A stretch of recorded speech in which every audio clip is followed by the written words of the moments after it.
રાધે રાધે. રાધે કૃપા ગૌસેવા ધામમાં આપ સૌનું સ્વાગત છે. આપ સૌને રાધે રાધે. આજનો પ્રસંગ છે અક્ષય પાત્ર. જીવનમાં ક્યારે સંતોષ મળતો નથી. જીવનમાં અભિલાષાઓ, ઈચ્છાઓ ક્યારે પૂરી થતી નથી. યુધિષ્ઠિરને અક્ષય પાત્ર મળ્યું હતું. આપણે હંમેશા જીવીએ છીએ પોતાના માટે. ક્યારે કોઈ વ્યક્તિ બીજા માટે જીવતું જ નથી. આપણી ઈચ્છાઓ, આપણી અભિલાષાઓ પૂરી કેમ નથી થતી ખબર છે? એક જ કારણ છે કે આપણે જે અભિલાષાઓ, જે ઈચ્છાઓ છે માત્ર ને માત્ર પોતાના સુખ માટે, પોતાની માટે જ માંગીએ છીએ, બીજા કોઈ માટે માંગતા નથી. જ્યારે ભગવાન પાસે બીજા માટે માંગવાની શરૂઆત કરીશું તો ચોક્કસ આપણી ઈચ્છાઓ પૂર્તિ થવામાં અને આપણા મનને સંતોષ મળવામાં એક ક્ષણની પણ દેર થશે. યુધિષ્ઠિરજી 14 વર્ષના વનમાં 12 વર્ષ સુધી જંગલમાં વાસ કર્યો, 2 વર્ષ માટે ગુપ્તવાસ કર્યો હતો. એ 12 વર્ષના વનવાસની અંદર સંત મહાત્માઓ યુધિષ્ઠિર પાસે ખૂબ આવતા ભોજન કરવા માટે, જમવા માટે. પણ ક્યારે યુધિષ્ઠિર કોઈ પણ સંત મહાત્મા જમવા આવે ક્યારે ભૂખ્યા પેટે જાય નહીં.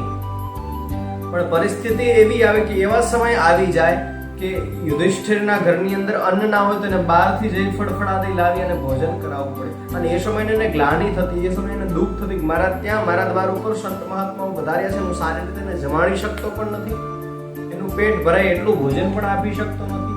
અને ત્યારે એક સમય ધર્મ્ય ઋષિ ત્યાંના દ્વાર ઉપર આવ્યા, એની ઝૂંપડી પાસે આવ્યા અને મનમાં વિચાર આવ્યો કે ચોક્કસ આ સંત મહાત્મા ફરતા ફરતા આવ્યા છે, ચોક્કસ આમના મુખારવિંદથી એમનું સ્મરણ કરતા કરતા એમનું મુખ જોઈને લાગે છે કે ચોક્કસ મને આજે મારો જવાબ મળી જવાનો છે. ધર્મ્ય ઋષિને પૂછ્યું કે હે મહાત્માઓ, મારા ત્યાં હજારો સંત મહાત્માઓ જમવા આવે છે, જમીને જાય છે, અને એ ઘણીવાર એવી મને ગ્લાનિ થાય છે કે જ્યારે જમવાનો સમય હોય તે છતાં હું જમાડી શકતો નથી અને બહારથી વૃક્ષો ઉપરથી ફળ તોડી અને ફળોને ધોઈ અને જમાડવા પડે છે. એ સમય મને ગ્લાનિ થાય છે કે મને દુઃખ એ વાતનું થાય છે કે આ સંત મહાત્માઓને સારી રીતે હું જમાડી પણ શકતો નથી. હું શું એવું કાર્ય કરું જેનાથી મારા ઘરની અંદર સંત મહાત્માઓ મારી ઝૂંપડી ઉપર આવે, એ ભોજન કરીને જાય, ક્યારે ભૂખ્યા પેટે જાય નહીં.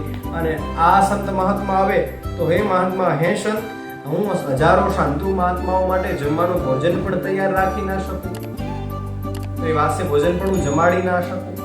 શાસ્ત્ર મને કહે છે કે જમાડો તો શુદ્ધ હોય એવું અન્ન જમાડો અને તાજું હોય એવું અન્ન જમાડો.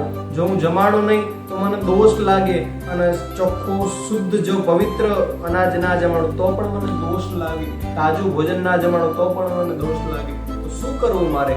અને ત્યારે ધર્મ્ય ઋષિ કહે છે એક કામ કરો, તમે સૂર્યનારાયણના 108 નામ છે એ જાપનું અનુષ્ઠાન અને સ્મરણ પૂજા આદિ સૂર્યનું કરો, ચોક્કસ તમને સૂર્યનારાયણ તમારી ઈચ્છા પૂર્તિ કરશે. સંત મહાત્માનું વચન સાંભળી અને યુધિષ્ઠિરજી પ્રસન્ન થઈ ગયા.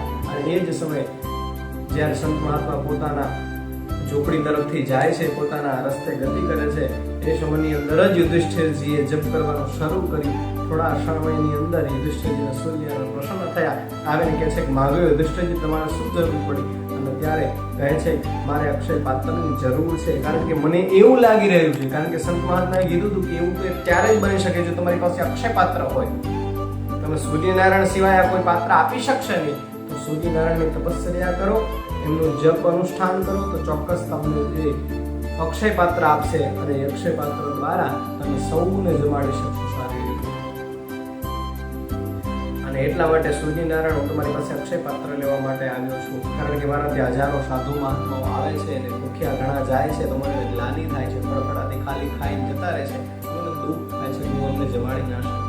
ત્યારે સૂર્યનારાયણ એક પાત્ર આપે છે ત્રામાનું કે આ પાત્ર તમે લઈ જાઓ અને પાત્રમાં જ્યાં સુધી દ્રૌપદી ભોજન પીરસશે અને જ્યાં સુધી દ્રૌપદી ભોજન નહીં કરી લે ત્યાં સુધી તમારા ઘરની અંદર 4 પ્રકારના અન્ન છે એ અન્ન ક્યારેક ઉઠશે નહીં. યુધિષ્ઠિરે આ વચન સાંભળીને પ્રસન્ન થયા, ભગવાન પાસેથી સૂર્યનારાયણને પ્રણામ કર્યા, નમસ્કાર કર્યા. બસ પરમાત્મા, હે પ્રભુ, હે સૂર્યનારાયણ, હે દાદા, એક જ અભિલાષા હતી કે સંત મહાત્માઓ ક્યારે ભૂખ્યા જાય નહીં.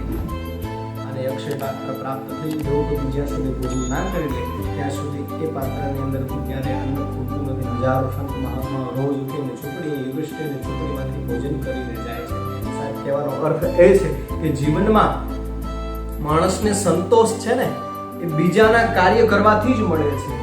અને અને સાચી ખુશી બીજાની સફળતામાં જ મળે છે. આપણે પોતાની સફળતા માટે તો બહુ પ્રયત્ન કરીએ છીએ, પોતાની અભિલાષાઓ ઈચ્છા માટે તો બહુ પ્રયત્ન કરીએ છીએ, પણ એમાં ખાલી માત્ર ને માત્ર સુખ મળે છે, પ્રસન્નતા કે આનંદ મળતો નથી. અને જે માણસ બીજા માટે જીવી જાય ને અને બીજા માટે જીવતો હોય ને એને કોઈ દિવસ ક્યારે કોઈ કાર્યક્ષેત્રમાં પ્રગતિમાં ક્યાંય અટકાવ આવતો નથી. સાહેબ, આપને આ પ્રસંગ કેવો લાગ્યો આપ જરૂરથી મને જણાવજો. રાધે કૃપા ગૌ સેવા ધામ. મારી ચેનલ સબસ્ક્રાઇબ ના કરી તો મારી ચેનલ સબસ્ક્રાઇબ કરજો, લાઈક કરજો, શેર કરજો અને કોમેન્ટ કરજો આપને આ પ્રસંગ કેવા લાગે છે. આપ સૌને રાધે રાધે.